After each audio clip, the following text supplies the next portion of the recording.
आज आप सभी से एगो छोटा सा अनुरोध बा। हमारे बिहार की बेटी जो बिग बॉस के घर में गई है, जिसका नाम है मनीषा रानी, तो अपने भोजपुरिया समाज से, भोजपुरिया संसार से, भोजपुरी परिवार से सबसे निवेदन बा कि आप सब ओके इतना प्यार दी जा, इतना दुलार दी जा, इतना सपोर्ट करी जा कि हमारे बिहार की बेटी जो है मनीषा, वो बिग बॉस के घर से जीत के आए।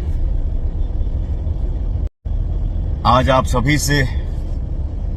एगो छोटा सा अनुरोध बा।